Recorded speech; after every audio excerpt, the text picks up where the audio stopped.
Right. Alchemy is what we had before we had chemistry. It was the way that we understood the world around us before we had the scientific method and any way of understanding what works and what doesn't work. And in the alchemic kind of time, people would do all these experiments, got crazy ideas that spread through word of mouth, like the philosopher's stone, that could turn lead into gold. But the problem with alchemy is that people didn't really learn from each other's mistakes because they had no method of spreading knowledge. It spread from master to apprentice, perhaps, but people kept repeating the same mistakes. They thought that they could create this magical elixir of life, a potion that you could drink to get a healing factor, or some sort of invincibility. But that doesn't work, and yet people kept trying to do it. And it led to really dodgy circumstances. People would try things and it would damage them. Between the 2nd and the 4th century in China, the major alchemic opinion was that mercury held the key to the elixir of life. And Sun Smao, who was one of the more influential alchemists in China at the time, wrote extensively about the use of mercury and its connections to eternal life. But the problem is that if you've ever smashed a thermometer at school, you'll know that mercury is dangerous. And people who drank mercury died. I believe that game design is still a little bit too much like alchemy and not enough like chemistry. I'm not suggesting we should remove all of the creativity from game design, but when the stakes really matter, when they're high enough, I think we need to have better methods that can predict whether we're going to be successful or not. This is particularly important, I think, when you're going for something beyond entertainment, such as with serious games. It's hard enough to make a fun game, but it's even harder to make a game that teaches something. And if you're going to be spending money trying to educate somebody, or improve a health outcome, or change somebody's attitudes, you want to have a belief that it's going to actually achieve that at the end of the day. And I worry that we haven't got enough evidence to support it yet. I want to believe, I share the same instincts that many people share for serious games. The idea that we do get deep understanding of a game world when we play it. I learned a lot from playing Pirates or Civilization, and I see how you get an innate knowledge, understanding that's like totally core to your person when you play. But where are the games that have taken over the educational world by storm? Where are the interesting games? I don't see them. I don't see a consensus on what's good. And yet I do see this kind of stuff, a rebranding. A very cynical part of me thinks it's like the emperor's new clothes. We just change the name every 5 years to pretend that we're better now, and those guys, they don't know anything. In the 80s we had edutainment, and it was little maths puzzles or memory-based learning games, and just enough of a game to keep you entertained for enough time to do a few dozen of these. There's good evidence for this kind of stuff. This kind of stuff works well. But we haven't moved on in terms of high quality, good evidence to support more interesting claims about serious games. There are a number of scientific papers now, literature reviews, that look at the quality of evidence, and it's not there. This is one of my favourite papers. They found 250 different claims about educational games, and they don't have the evidence to back it up. Now, I think part of the problem is that as a game designer, you find yourself on a project, and you're just told, here's the learning outcomes, and here's your game. Get to it. You're a game designer, you know how to teach. But there's a huge difference between just trying to make something fun and teach basic game mechanics and trying to teach an actual topic that's separate from your domain. And I think I'm speaking a little bit from experience here. I spent a few years doing this, and the kind of questions you have to ask yourself are really complicated. People spend their whole lives trying to become good game designers, but people spend their whole lives trying to become good educators. And why do we assume that a game designer can just automatically make something that's going to teach? It's very difficult, especially as you go up the Bloom hierarchy. What even is a Bloom hierarchy? When I was working, I worked for 3 years on serious games, and I created 2 games. And I took the best available academic papers, stuff by Kurt Squire, David Schaefer, and even Ralph Foster's book, and I tried to apply it using good game design techniques to create these games that would teach.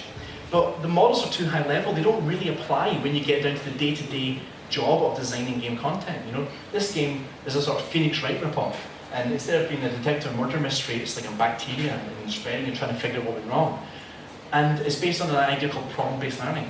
But that model does not tell me anything about an individual puzzle and how someone's going to understand it. A different game I did at the same time used the really cool idea of game mechanics as teaching.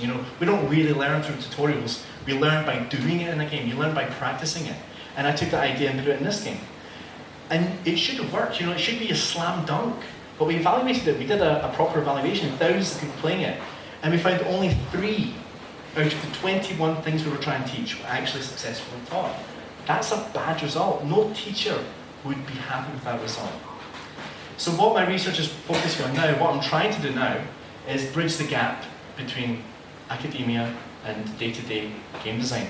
I'm trying to come up with techniques that can improve the ability of somebody who's got this job to actually apply the research. I'm working on adapting cognitive walkthrough just now, which is really well established in HCI circles, and it helps structure your thinking, spot your biases, the kind of mistakes you make when you're trying to imagine somebody else's mind.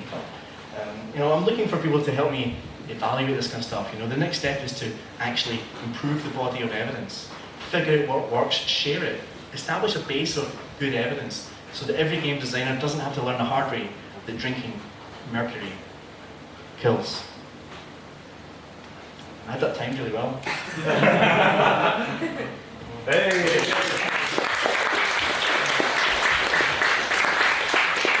Questions? Any questions? What is a Bloom? Bloom hierarchy is the idea that we learn information at different levels of understanding. So the very bottom level is you're learning some facts, right? If I was to teach you about, let's say, something to do with gravity parameters, right? You might learn as a formula, but you may not have a good instinct for it.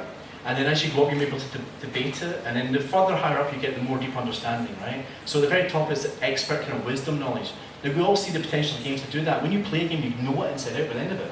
But whenever they try to apply that deliberately to teach a specific thing in advance, you're not accidentally, what did you happen to learn? But we try to do it deliberately, very rarely. I can't find any evidence of it ever working, really. So it's a triangle pyramid, and the higher up, the more deep you understand the thing. Is that potentially because games are teaching, they teach a system rather than perceived facts? You won't learn a fact like, oh, you need to wash your hands after touching. You'll learn something, but you will learn how a system reacts to you. Yeah, so I agree with that. That's actually what appeals to me about use of games in education. That's what is the instinct that gets people excited about use of games, and that's what there's a lack of evidence for, is the systemic stuff really working. What there is good evidence for is the thing you said doesn't work, the fact stuff. So the edutainment from the 80s is the same stuff as like Math Blaster and brain training, not much different, right? And what's happening there is the way you learn that stuff is by repeatedly bringing it back into your memory and then moving on. So the more you practice a times table, the better you're able to recall it, and putting a crap game around that, just enough entertainment to force you to do a couple of dozen, works. So there's good ways of doing that that are really well established. The more interesting stuff that gets you excited, perhaps, gets me excited, that we think should be possible, not good evidence for how to do it. Yeah. Well, that suggests that the issue is that trying to teach. Like, if you've got a fact sheet you're trying to teach, you're not going to get those facts across unless it's through rote learning. Yeah. So maybe that's all games will ever be good for is rote learning. But a lot of what we try to do in games isn't rote learning. What I think I'm suggesting is that teaching rote learning might be a problem. Because you can only track into it, whereas teaching a system might be more interesting. I'm sure there is more learning in. You could more easily learn something like about how the stock market works, the kind of stock market game that simulates on a high enough level, but with the same basic results to your actions, the real stock market, how things are done. Whereas I think teaching a series like a high school curriculum of series of tasks might not be so. Well, you're going to go back to rote learning, and then you're not learning a system. So what you're trying to teach is different from the way in which you're teaching it, I guess. But I thought your talk was very good. No, thank you. Yeah. Well, I think it's hard, right? So what we're good at is the crap stuff like facts, and what we think games should be good at is the systems. But you need the facts to know the systems, and it's messy, and there's not good evidence to support the systems. We all believe it should work that way, but you can't find good examples of it working that way. You play Civ, you might learn about patterns of history. Near rivers, things work out. But if you're trying to actually teach something about how it was like in the Victorian times, you can imagine a game that systemically shows that rich and poor, food systems, industries. But if you have to prove somebody learned it, it's hard. What about tangential learning, like learning how a game, because you become interested in the thing through the game, then go off and look into it. Yeah. Like, I mean, there was actually a good one of the extra credits about this.